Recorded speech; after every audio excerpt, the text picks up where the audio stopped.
lovely title for this webinar, Managing Anxiety During Uncertain Times, which I'm sure all of you are feeling right now, as I am and the rest of the world. So I think this is a very apt time and apt webinar. So I'm glad all of you could join us tonight. I'm very excited to get started. So I guess I'll start with introducing myself. I'm Tracy Kelso. I'm a licensed mental health counselor in Florida. I'm actually in the St. Pete area. I wasn't thinking about like people from other areas and other states joining, which is amazing. Let's see. My specialties include addiction, codependency, or relationship issues, and trauma. And I love what I do.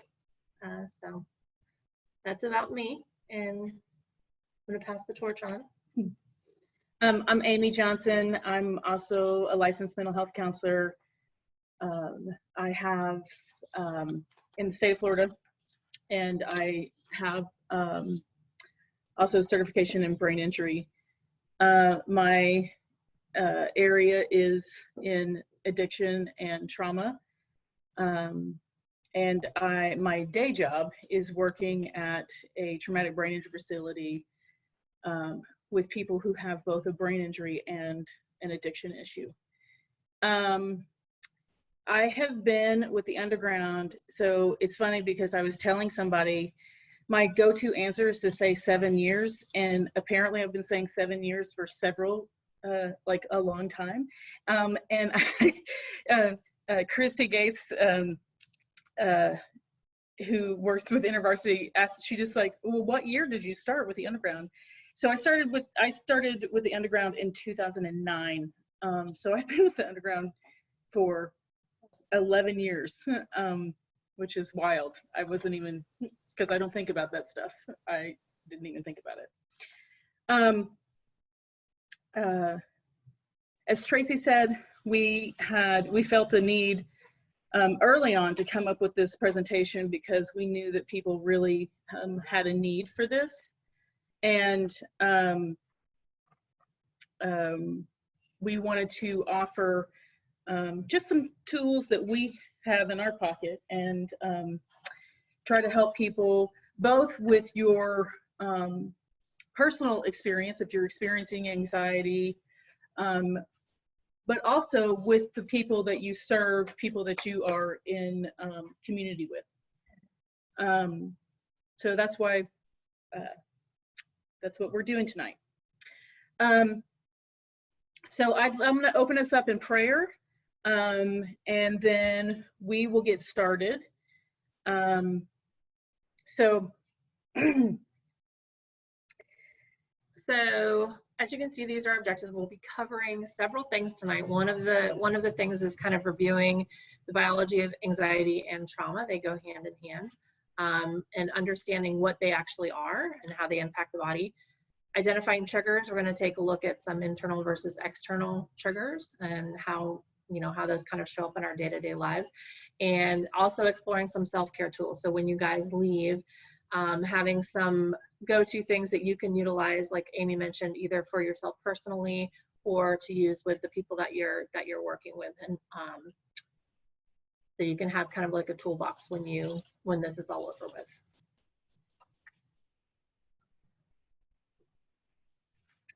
So I'm going to be honest with you guys. Those of you on here that know me well know that there's no other way for me to be. So I was anxious about this presentation mainly because sometimes it's difficult to talk about mental health issues, and with Christians. I'm just going to be honest about that.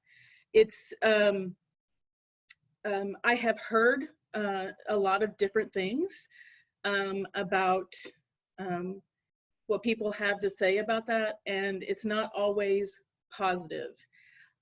So I wanted to just give a moment to just a few examples of how the Bible talks about mental health. And I want to be clear, I'm not a biblical scholar, I'm a mental health therapist, but I wanted to have some examples here. Essentially, all of Matthew 6 is a direction on how we can, how Jesus talks about worry and what to do about that. And it's interesting to me because God identifies that worry is a function that we have. So it's a part of our flesh, it's a part of our humanity. And is also clear about how we can do things to handle that. So therefore I tell you, do not worry about your life, what you will eat or drink, or about your body, what you will wear. Is not life more than food, and the body more than clothes? Look at the birds. They do not sow or reap or store away in barns, and yet your heavenly Father feeds them. Are you not much more valuable than they? Can any one of you, by worrying, add a single hour to your life? I think that this is amazing that the Bible is talking about this long ago, right? Talking about this idea of worry and the releasing of worry and focus. What should we be focused on? Matthew 6:34. Therefore, do not worry about tomorrow. So again, the focus on today, not thinking about tomorrow.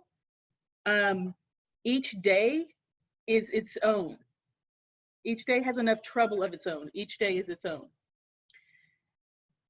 James 4. What causes fights and quarrels among you? Don't they come from your desires that battle within you? So this idea, and we're going to talk a little bit more about this idea that we kind of come into situations with our stuff, right? We don't always know where we are. We're not always checking in. And right here, they're talking about, so bringing your problems to God and dealing with your stuff before you use it in conflict with somebody else, or get in conflict with somebody else. And then still in James 4:13 and 14, now listen, you who say today or tomorrow we'll go to this city or that city, spend a year there, carry on business, make money, when you don't even know what is happening tomorrow. So again, keeping us out of the future and in today. And we have, in our society right now, we have such pressure to, look to the future. So how many of you have been in a job interview? What do they say? Where do you see yourself in 5 years, right? That's always what they say in a job interview. And what the Bible tells us is, where do you see yourself today? What are you doing today? Stay focused on today. So I just want to, I wanted to present a few of those to you that I found. I'm sure there are plenty more. Someone has probably already written a book about this. I haven't read it. So I just wanted to present those things to you. Okay. All right, so we're going to move on and kind of open up with kind of some basic definitions of what is anxiety. So when we hear that word anxiety, a lot of people have various thoughts that come in about what it is, and sometimes it's scary, sometimes we overuse it, but really what it is it's prolonged fear. It's fear that lingers, right? Something that we hang on to, and it's either in response to something that is a real threat, like something is really threatening us or our family or whatever, or it's something that we perceive as a threat. So it may not be an actual threat, but to us, in our minds and our bodies, it is a threat. And so it's kind of like lingering fear related to that. So that can show up as excessive worry, thoughts that kind of are repetitive, that show up over and over. And also what Amy was talking about, being in the present, is actually a tool we'll talk about later. But anxiety is very much focused on the future, right? It's not focused on the here and now of what's going on right here. It's usually about what's going to happen, the what ifs and all that stuff, and it manifests physically for us. And I'm sure some of you have probably experienced, you know, I like to call it the hamster on the wheel. I'm laying down to go to sleep and my mind just starts racing and racing and racing, and I can't stop it enough to kind of go to sleep, or I wake up in the middle of the night. Other things, stomach issues. You know, when I get nervous, when I get anxious, my stomach shows me and tells me that I'm anxious. Maybe my heart starts racing, headaches, things like that. And there's many, many more, you know, anxiety or stress related physical conditions, or there's a lot of them. I can't even name all of them. So we'll talk a little bit more about them. Yeah. So we're not trying to overwhelm you with biology here, but I wanted you to have a sense of, or we wanted you to have a sense of how we're built. So God made us with these systems, and there's a reason that we have these systems. And we have these systems because at some point in our history, we were chased by lions, right? And because of that, we had to figure out a way to stay alive.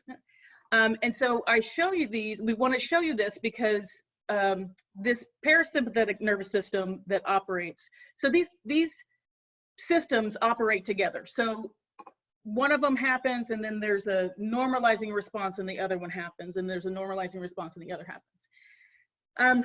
But here's what's important. So your pupil constricts, and the reason that your pupil constricts is so that you can be, frankly, more focused, right?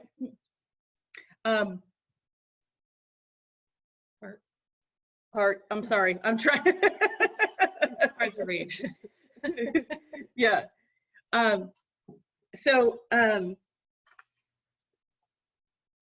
When we get into a fear response, our bodies have these particular functions. So just as an example, I'm not going to go through all of these, okay? But just as an example, think about why it might be important for you, if you're running away from a lion, that your bladder relaxes, right? So think about for a second. All of these functions are important.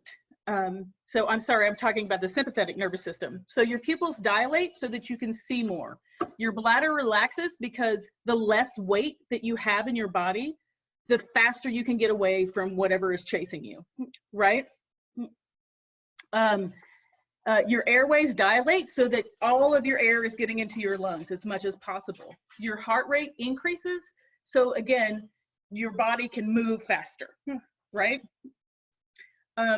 All the blood goes to the center of your body, which is why when you have anxiety, which, as we said before, is a prolonged fear response, people will talk about feeling tingly hands, numbness in their hands, numbness in their extremities. And that's because all the blood flow is going to the center of their bodies all of the time. Okay? And one of the things to keep in mind too, like there's different aspects of the nervous system, and this is the autonomic, or the automatic is the easier way to think of it, automatic nervous system. So these things happen without us thinking about it. This is just what our bodies do in response to fear. Because I'm sure you guys have heard of fight, flight, or freeze. So that's, you know, fight, flight, or freeze, and then there's a recovery phase, because we can't stay in fight, flight, or freeze mode for a long time. So then our body needs time to recover.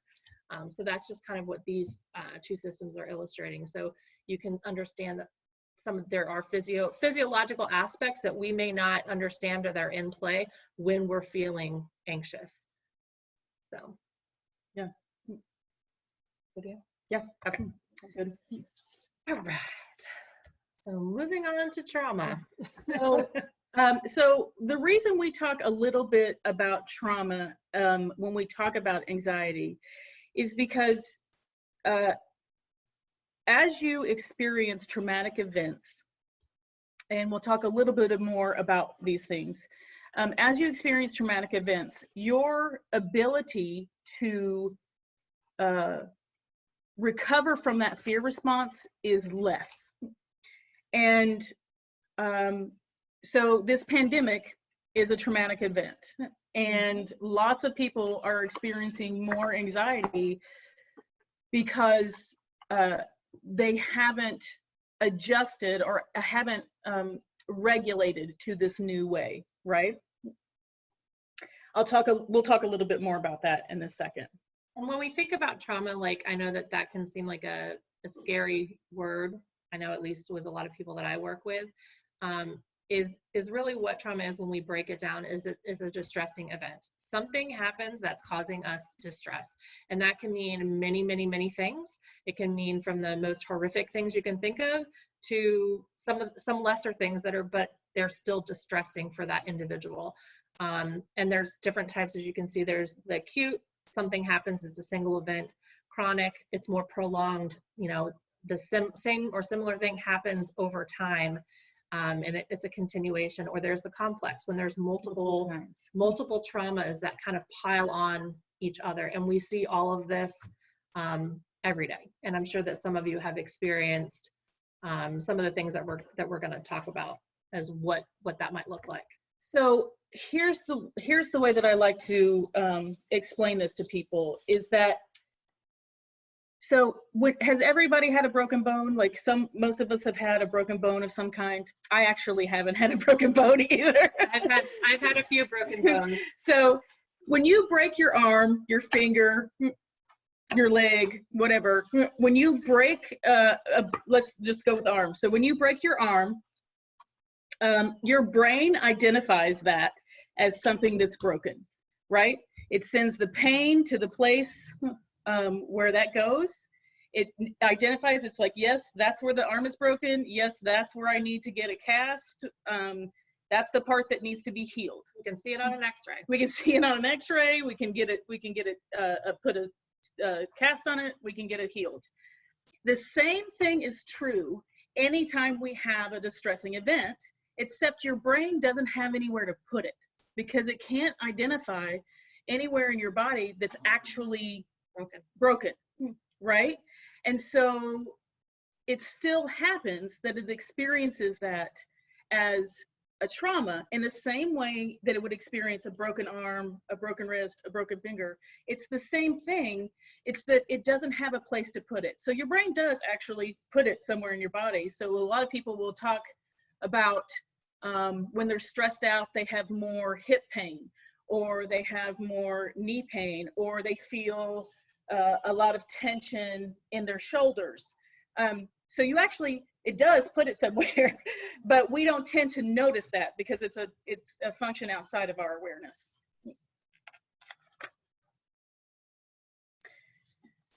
So some of these, again, we're talking a little bit about, these are adverse childhood experiences. And what we know about adverse childhood experiences is that the more you have, the more likely you are to have anxiety, depression, addictions, conflicting relationships, and we'll talk a little bit more about that. Disease. You have a higher incidence of heart disease, higher incidence of obesity, and a higher incidence of diabetes, transmitted diseases. That's what I was trying to get to. So these are some examples of what those are, what those adverse childhood experiences are, and the big important thing is that when we're a kid, our brains are very, very different, and the way we internalize and the way we see things as a kid is very different than as an adult. And when you start to layer some of these things, because a lot of times some people have one, some people will have five. I mean, it gets very complex, but it impacts us in the present. And I think that's the most important thing, is recognizing that. And this is what Amy was kind of mentioning before. We come into our present day with our past experiences. And so kind of focusing on like that piece of it and how it is impacting us today is important to recognize. Okay.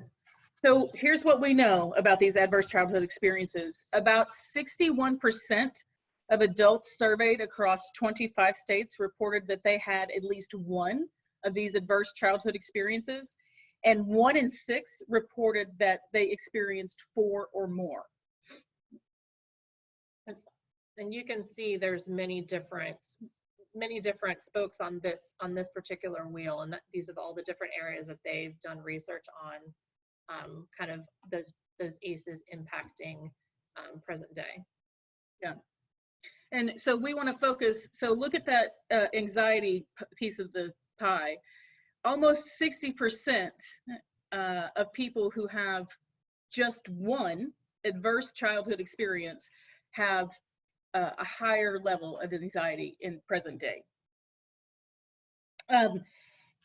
Women and children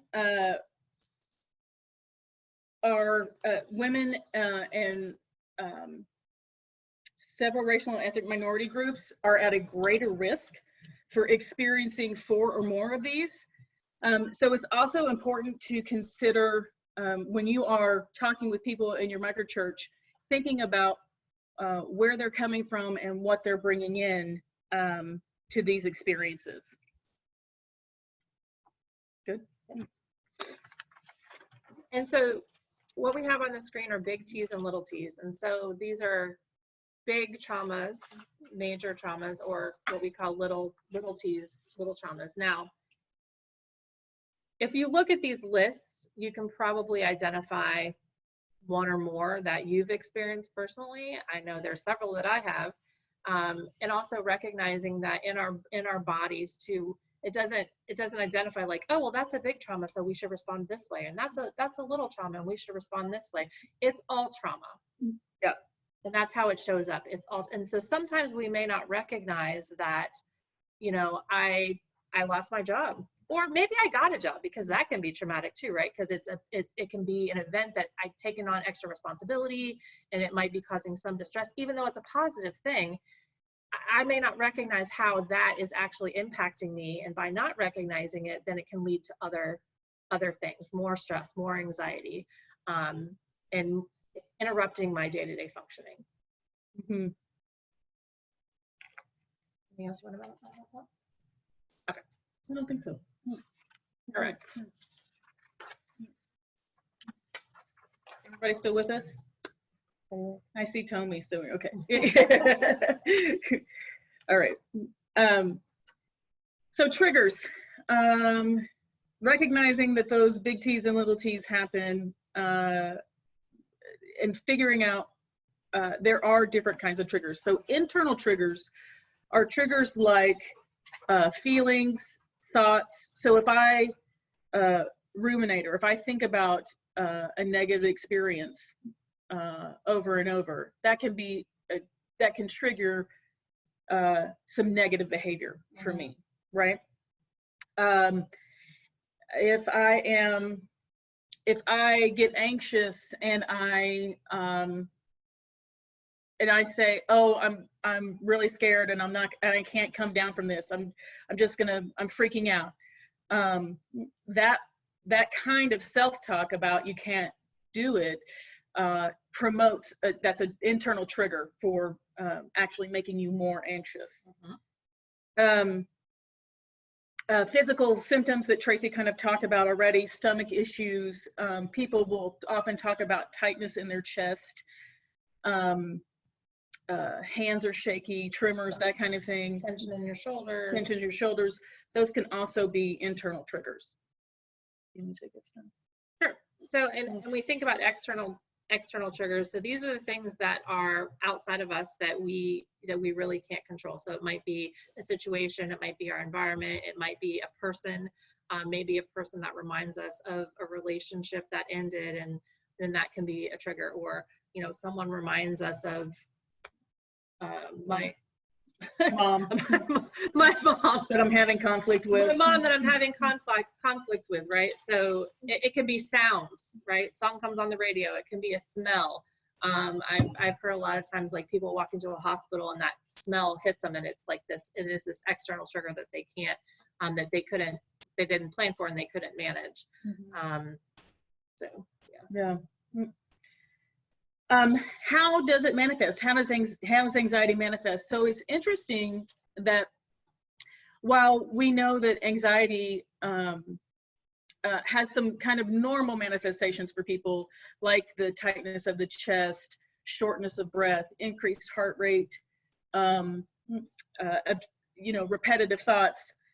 It also manifests in some people like anger.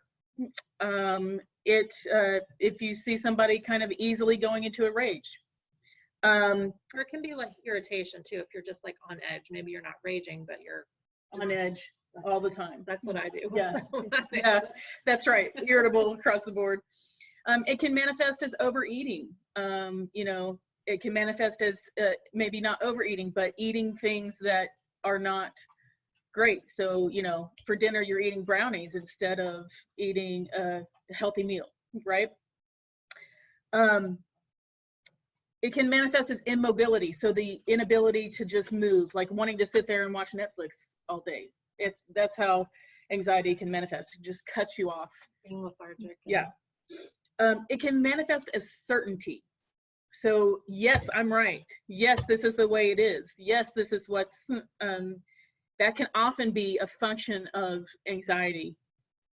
It can manifest as you're inviting conflict. So often when we are in close relationship with one another, some of you may have heard it's easiest to hurt the ones that you love, right? But it is when you're in close relationship with one another and you're really anxious, you might invite conflict or start a fight, not even knowing that what's happening inside of you is actually anxiety. You're just trying to get that stress out.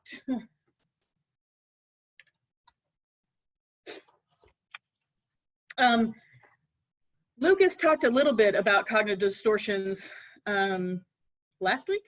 I think it was last week. And it was amazing. I was so happy that he was talking about cognitive distortions because it's one of the major things that happen with anxiety in particular. And kind of keep us stuck in it. And it's a function that way that anxiety keeps us trapped. The one that is most prominent, I think, is the catastrophizing.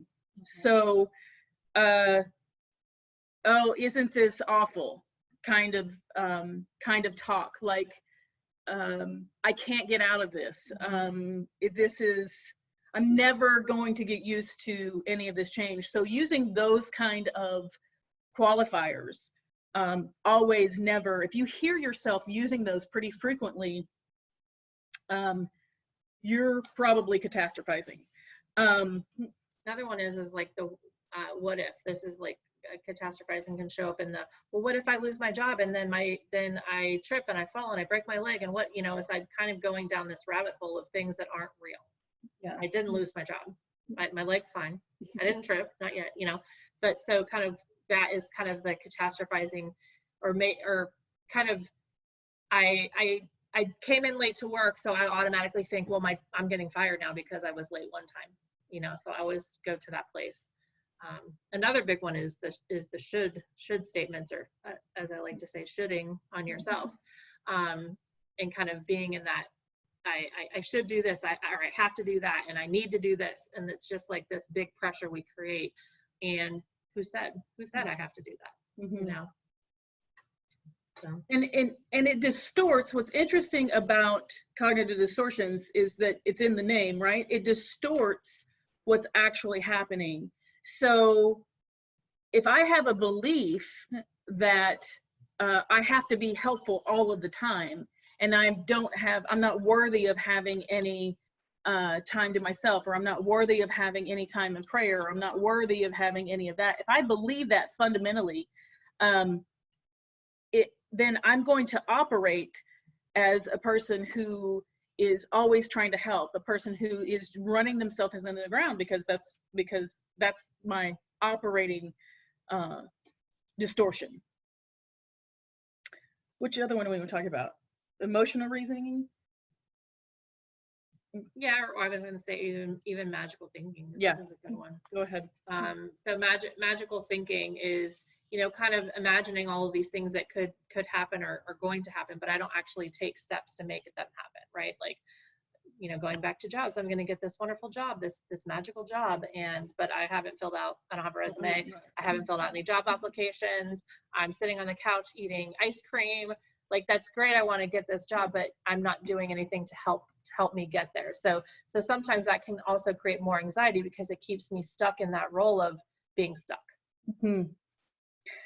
I also like, I don't like personalization, but one of the things that I hear about a lot is when people, so if you ever notice that you're always taking everything somebody says, you're making it about you, it's probably not.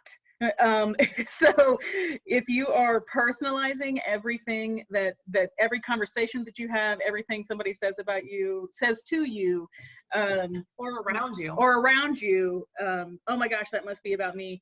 That's probably not happening. That's a distortion. Right, because not everyone's focused on you. No, the likelihood is not at all. Right. This is our favorite slide. This is our favorite slide. So why are we so tired? And this is very apt for like what's going on, today, right, with this pandemic and everything. And also I think not only taking into account like the things that happened to us when we were kids, the other traumas and anxieties that we've experienced, this pandemic that's going on is kind of this collective community that's been traumatized, right? And so it just affects us. It's exhausting. It's harder to do things that were easy to do, right? Like, for myself doing therapy, it is harder to do therapy right now. Like, it is harder because of everything that's going on, and it's kind of like this pressure bubble that's coming in. And so being that that's so tired, and things are being impacted, like not being able to sleep, right? People are more anxious, so it's creating all of these things, and we're having to deal with the adverse effects of the anxiety due to the uncertainty, and we're not necessarily able to manage our life the way that we did pre-pandemic. Mm-hmm. Anything else you want to add? So I just want to bring you back to that whole, when we were talking about the trauma piece, our bodies will tell us what's going on, right? We have a system set up to tell us that we need to rest. And when we can't identify ways to make ourselves feel better, for lack of a better way to put it, or we're not doing the same things that we used to do to make ourselves feel better. And one example of that is gyms closing, right? So one of the ways that people often manage anxiety is with exercise, and that's fantastic. But when gyms close, people are kind of like, well, what do I do? I don't have weights at home. I don't have these things that are part of my routine. So what do I do? And we kind of get stuck, which compounds the tiredness. I know for myself, I'm having to sit a lot more as a function of my job. I move a lot in therapy, but because people have to be a safe distance away from me, because I have to be wearing a mask, and people can't always see my facial expressions. That also is much harder on my body. It makes me much more tired. And so that's where self-care comes in, right? And so when we think about self-care, and we made this pretty little chart for you guys so you can see all the different areas of self-care, and really it's about nurturing each of those areas, and as a whole it creates its wellness, right? So we have intellectual self-care, emotional, spiritual. I guess we should give examples of each one. You can go through them and then we'll give examples. Okay. Spiritual, social, occupational, physical, and financial. So there's many different areas of self-care, and there's a lot of ways to get creative too with these areas. And the cool thing about this is that each area impacts another. So it works in the positive, but also works in the negative. So like, for example, physical. Okay, so like I talked a lot about sleep. So if I don't get a good night's sleep, I'm probably going to be cranky. So that's impacting emotional.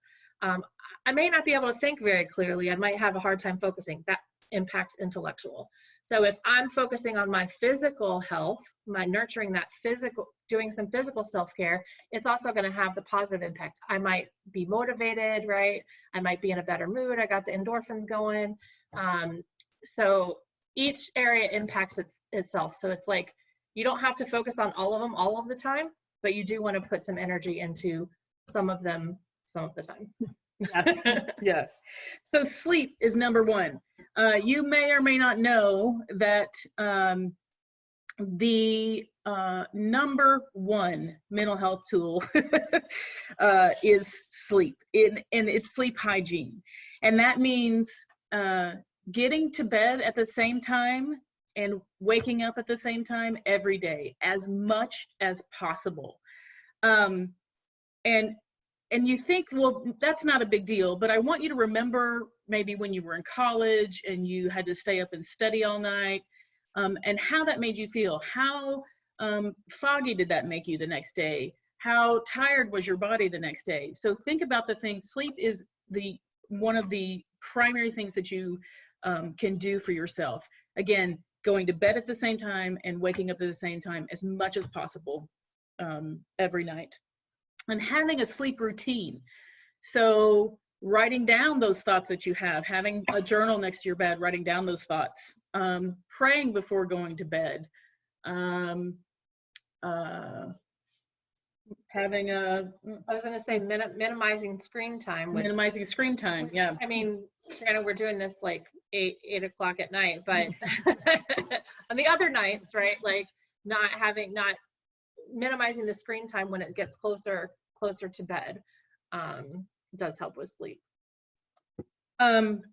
Getting the right nutrition, so making sure that your nutrition is balanced, that you're getting enough fiber. I know I'm starting to sound like a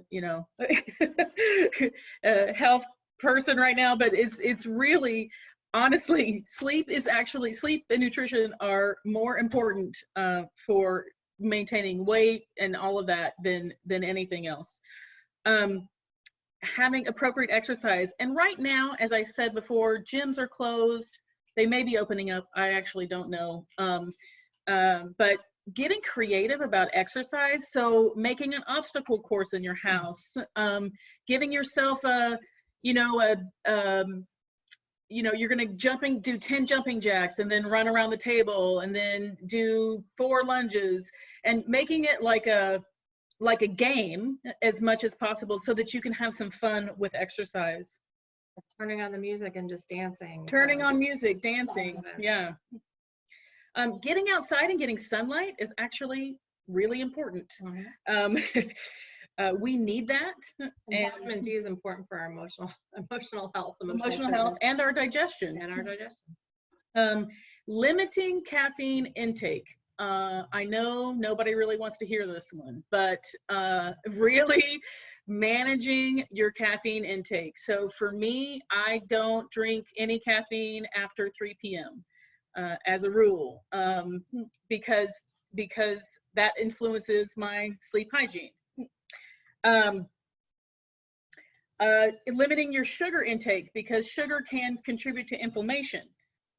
Okay, let's go through some more of these. Okay, so we'll just do one of each for each one. Yeah. So for like some things that you can do for self-care related to like social, might be setting boundaries, effective communication, and occupational, so at work, time management, taking breaks, again, setting up your office environment so it's soothing for you. And so this is really important, especially now, because some people they're not in their office at their work building, right? They're at home and they're having to set up a home office. So having a transition to having a home office versus just working wherever is important.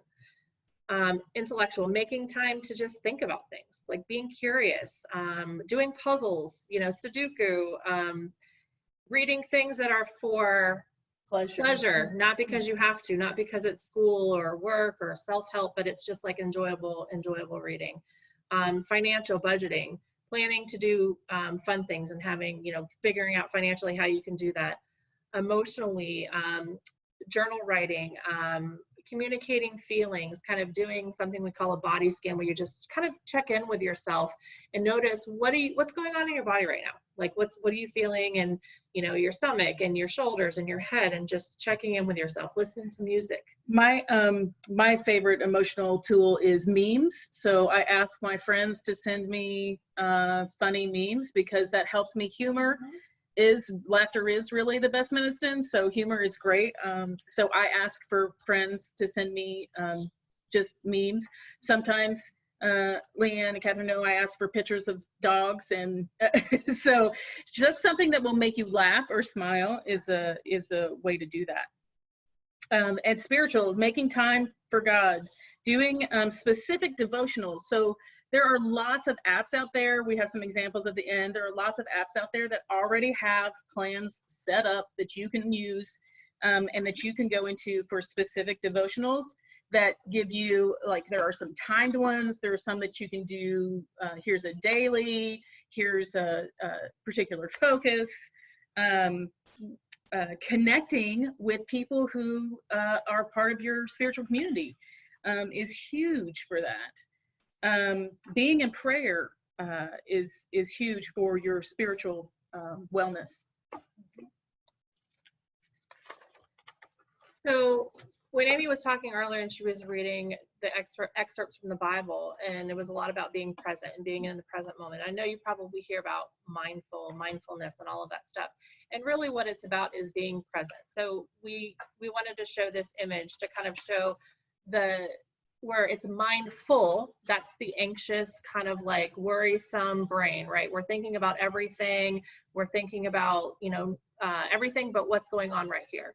And when I'm being mindful, I'm being present. I'm in the here and now, and I'm just enjoying what's going on. Like I'm noticing the plants, the flowers, the sun, and I'm not worried about what else is going on, right? Because I'm here in the here and now. And in the here and now, everything is okay. I'm okay right now. Yeah. Just noticing, like you can do it in a way that's scavenger hunt. You can even do a spiritual scavenger hunt, saying things like walking around and saying, God made this bird and this bird is beautiful. God made this leaf and this leaf is beautiful. Just identifying ways, things in your environment that you can that can keep you in what's happening right now. Feeling more connected. So this is similar to what I just said. So this is just an exercise that you can do for grounding. Again, it's to keep you in right now, to keep you in your body. One of the things that happens when you have a lot of anxiety is that you begin to feel kind of floaty, is the way that people describe it. Like you sort of float outside of your body. And so this is something that can keep you in it. So identifying 5 things that you see in the room, 5 objects that you see, 4 things that you can feel. And that can be like, if it's cold, you feel the cool air on your skin, or if you're outside, you feel the warm sun. 3 things that you can hear, 2 things that you can smell, and 1 thing that you can taste. So just a technique for you guys, just to give you a little tool. Again, just 5, 4, 3, 2, 1. There's no rules about what order that goes in. Just it's really about focusing on the senses and bringing you back to the present moment. Yeah. There are a few techniques that you can do with your fingers, your hands, and you can do these in situations where maybe it's hard to do some other types of grounding. Maybe you're in a meeting or things like that. So this one is pretty simple. It's just taking each finger and touching it to your thumb. I'm trying to figure out how to get into the camera here. So, starting with your index finger, and you just do this. And you can even do it with an affirmation, or, something like, everything is okay, or 5, 4, 3, 2, 1. It can really be, but it helps you keep in the present. Another one that I like too is where you take, this camera thing is weird. You take, again, your thumb and your index finger, and you put it together and you just rub them together. And it's kind of just, it's self-soothing. It's something that as kids, like, we use tactile sensation to soothe. And so this is another self-soothing technique that you can do to help decrease anxiety in the moment. And that, I could do it under the table. No one can see me doing it, but it's helpful. Yeah. And breathing, also a huge thing for reducing anxiety. And we have this square here because it's often called rhythmic or square breathing. And that's when you, so I'm gonna, if I can use my mouse. So you start at this corner and you breathe in, and then you hold it, and then you breathe out. Breathe in, hold, breathe out. So just paying attention to the movement of the breath.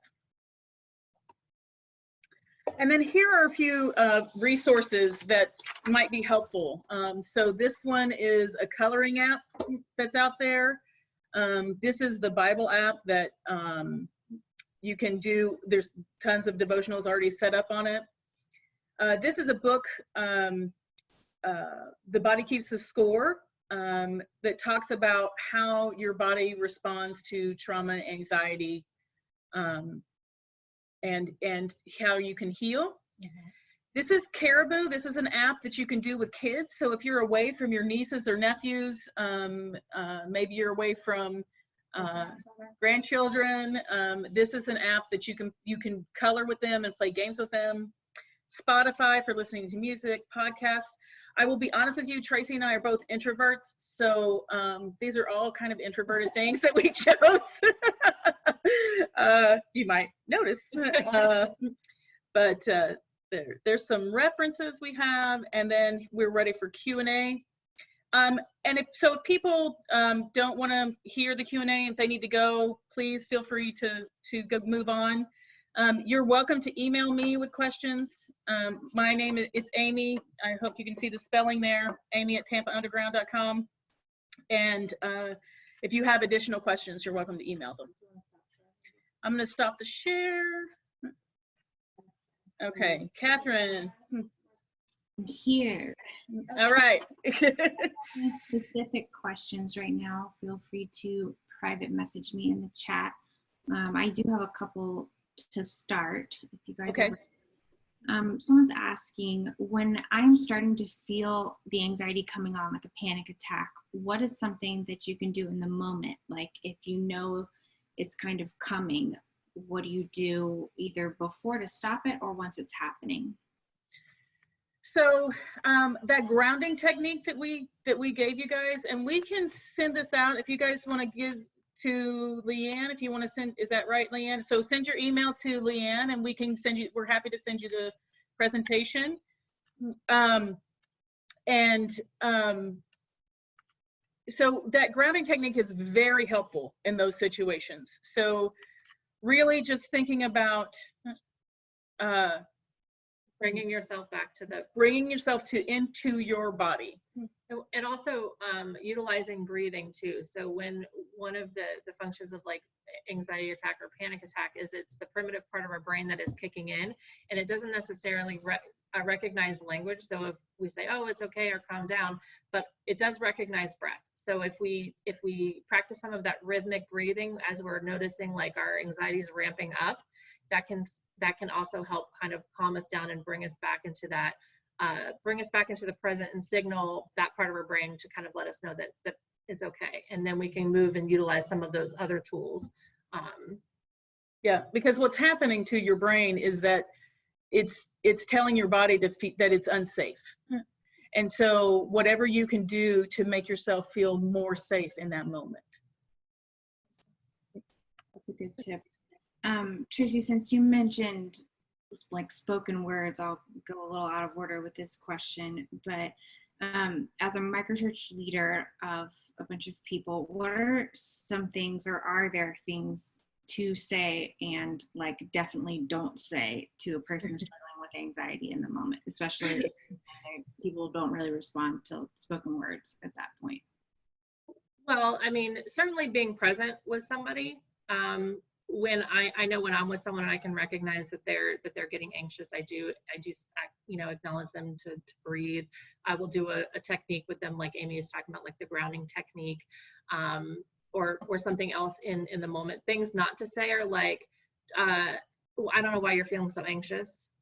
Just get over it, like, or and even say, why don't you just snap out of it? That's what not to say. That's what.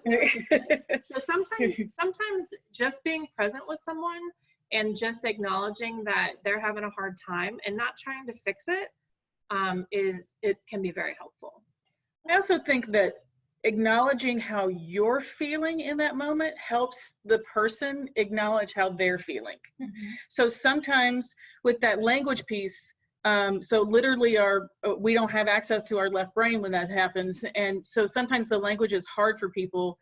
And so just acknowledging, just talking about how you're feeling in that moment helps the person kind of come out of that. Yeah. Yeah, that makes sense. Okay. Do you have any tools or tips for anxiety that looks more like apathy? I'm guessing. Ooh. I mean, I would, the first thing that popped into my head was gratitude. Yeah. And kind of, and it goes back to like being present, right? Like really recognizing, what's going on right here, right now. And also like really, what is it that I'm grateful for, right? Mm-hmm. Like, what can I be grateful for now? I can always focus on the things that are terrible and that are just, but what is it that I can be really grateful for in this moment, or just kind of generally throughout my day? And the first thing that popped into my head was service.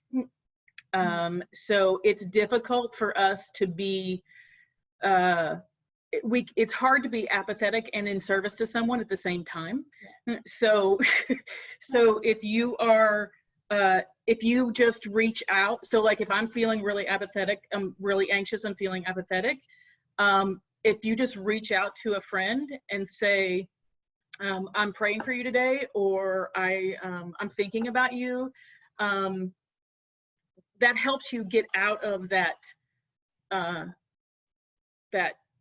mindset, that trap of the self. Mm-hmm. Yeah. That makes sense. I feel like that's a good word for us micro church leaders too, that are quarantined in our own homes, and so our world revolves around us, but to get ourselves back to what to do and like thinking of other people. Okay, I have one more. And you guys may have touched on this some, I think, with what you've been talking about, but if you can't get out of a triggering situation, how do you endure?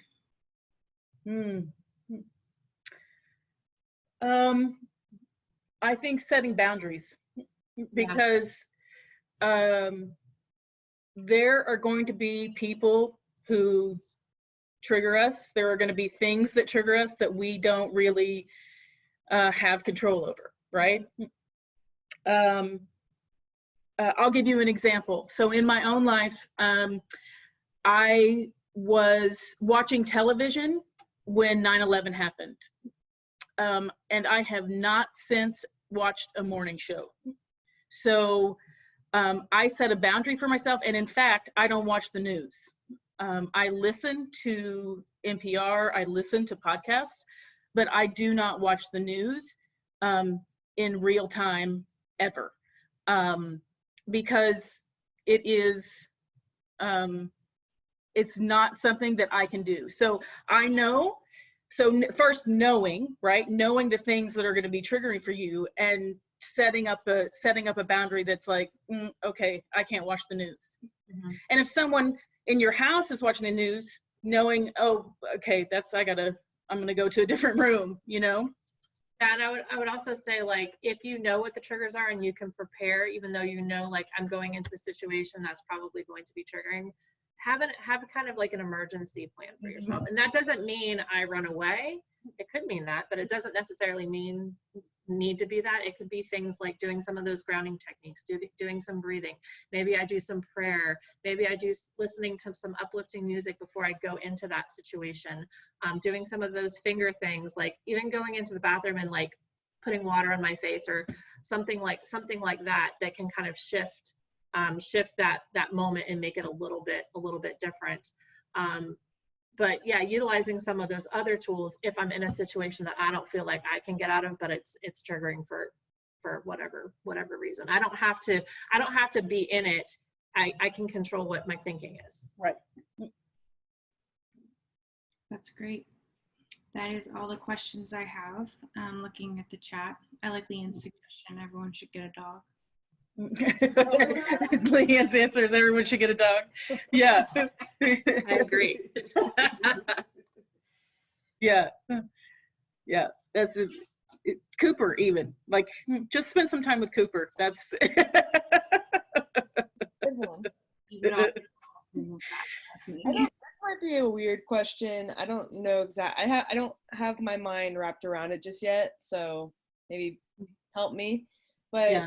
I know, like, as a Christian that deals with my own like imperfect life and sin struggles, sometimes I have like feelings of anxiety or depression or something like that around shame or around like issues that have to do with my relationship with God.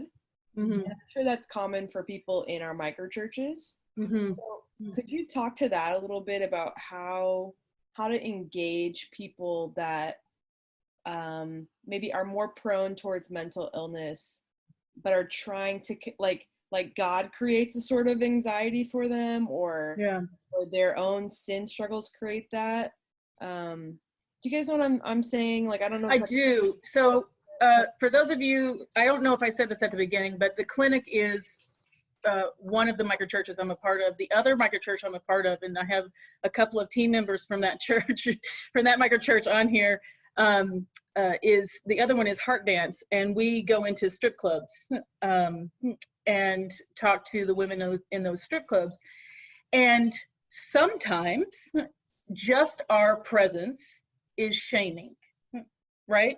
So sometimes just walking into those situations as a woman who is clothed is shaming. And for me, Leanne, I think that I'll just be honest. I think shame is evil, and I think that that is not how God created us. And when it comes up, it is something that can be so damaging.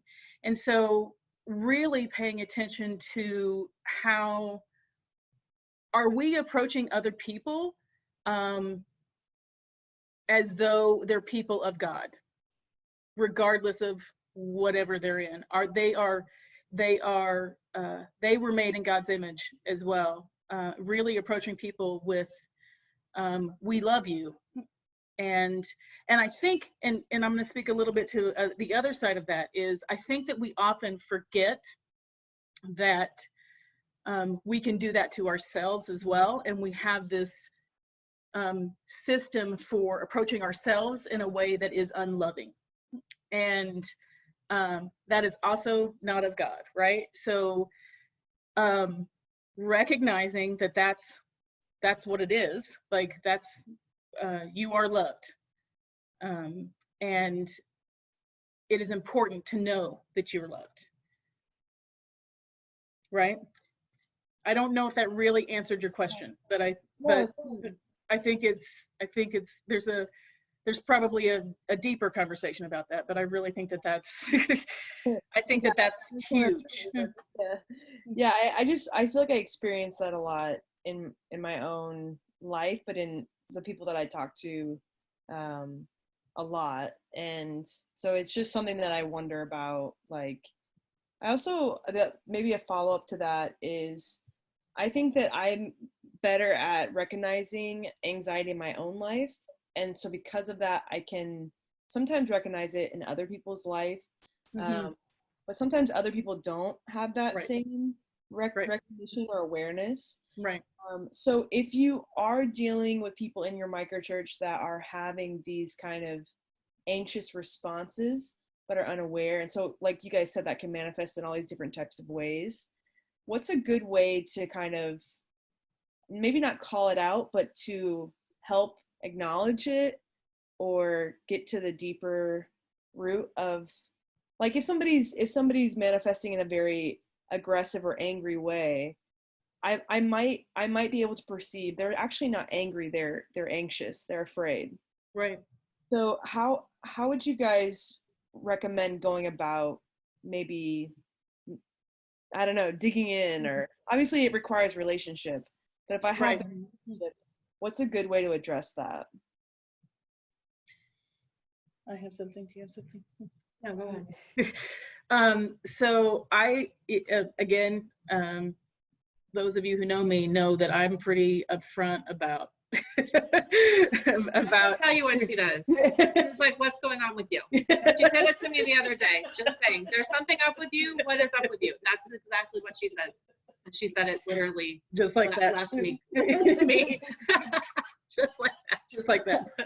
So,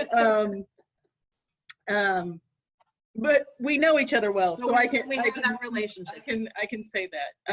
So there's already a relationship established. But I also think you can say, hey, it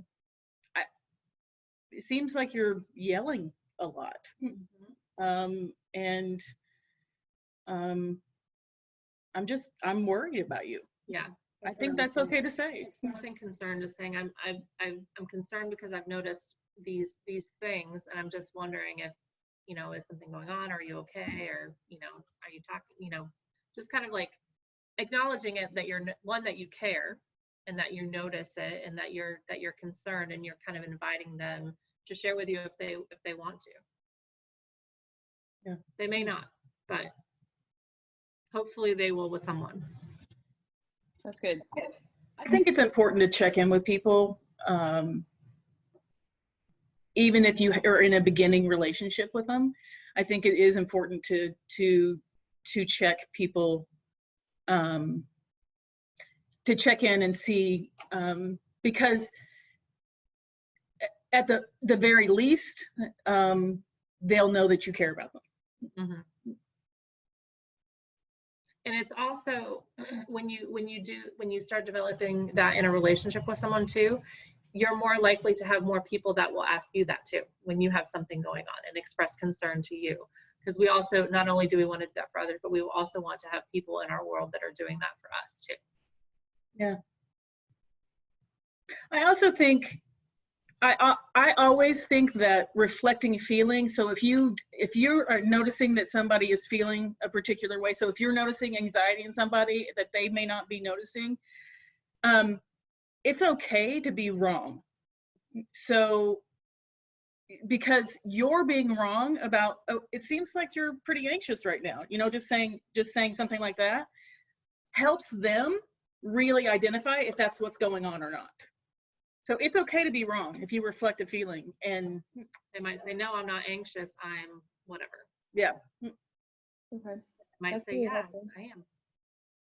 Yeah, it's like, I think I'm trying to figure out how to do that instead of having, like, how to have a non-anxious response towards someone who's being anxious, like, because I think sometimes some people they're having an anxious response, and I have a anxious reactive response.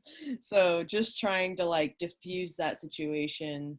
But I like that, like, reflecting it, like, I could be wrong, but seems like you might be feeling anxious right now. Is that correct or not? And then maybe that would help. And it also helps you too, maybe to take a deep breath before you respond. Like if you notice like you're having some anxiety creep up and it's in response to the conversation, is take a deep breath first before you respond and kind of ground yourself a little bit. Yeah, and people will reflect your body movement. So if you've ever been around a baby, you know that a baby will respond in kind, right? If you smile at a baby, they will respond in kind. It's also true of adults. We just take that out of our awareness. So if you're sitting, Leanne, if you're sitting like this and you're like, I think you're anxious. I don't know if I'm in the camera. I think you're anxious. you're giving off an anxious body posture rather than like, hey, I'm wondering if you're anxious, you know?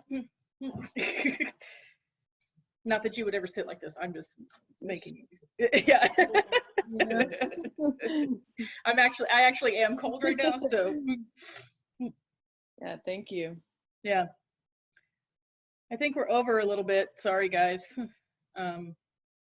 Is that it for questions? That's all I have, unless anybody has anything else. Thank you so much for being here. I hope this was helpful for folks. And anyone who wants a copy of the PowerPoint, is it Leanne? Email Leanne and let her know, and we can I'll send it to Leanne. Get it out to you. We're gonna re-recorded this, so we're gonna post it on our YouTube page, and we'll link the slides underneath in the comments section, so everybody will have the video and the slides if they'd like. Great. Yeah. Awesome. Thanks, guys. Thank you, guys. Thank you. All right. Thanks, everybody.